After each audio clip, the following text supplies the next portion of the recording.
After the giving of the Torah at Mount Sinai, the tabernacle was built.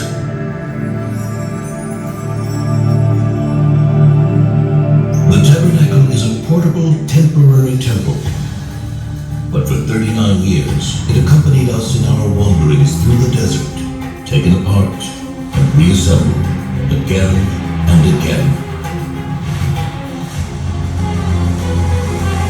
After entering the Holy Land, Joshua established the tabernacle in Shiloh. The Shiloh tabernacle is built of a stone foundation and wooden beams, and covered by layers of fabric, a combination symbolizing the transition from a temporary tabernacle to a more permanent one. Shiloh is to be the dwelling place of the Shekhinah, the divine presence, the holiest site for the Jewish people for 369 years.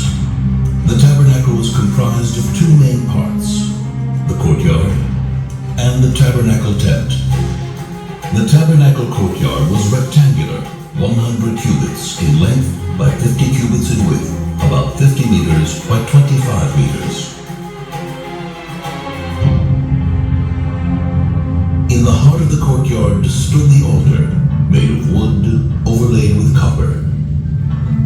On it burned the eternal fire, on which sacrifices, meal offerings, and wine offerings were made every single day. Since it is forbidden to ascend the altar by stairs, the Kohanim, the priests, ascended by a ramp.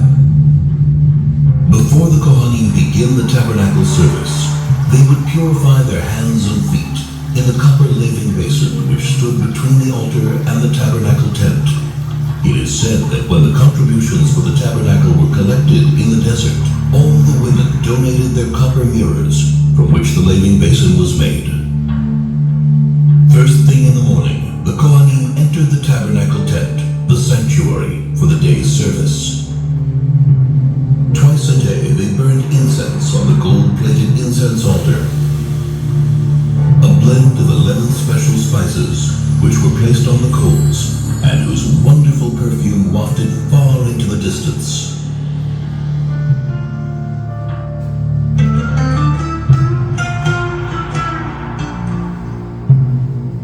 Once a week, 12 special loaves of bread were placed on the golden table, which stood at the north end of the sanctuary. The secret method of preparing the showbread was passed down from father to son. Every evening, the candles of the seven-branched menorah, which stood in the south across from the table, were kindled.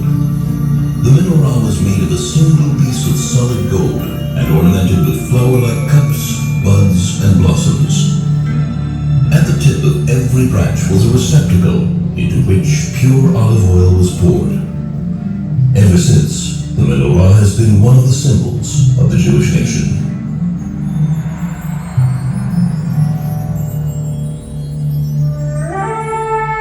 Only once a year, on Yom Kippur, the Kohen Gadol, the high priest, entered the Holy of Holies.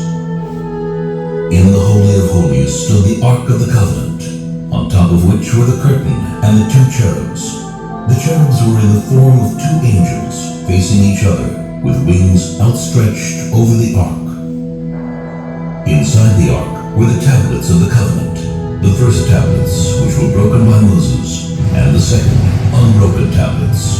The tablets and the broken tablets lie inside the Ark. This is the place from which God's voice is heard. And I will speak to you from above the Ark cover, between the two cherubs, which are above the Ark of the Covenant.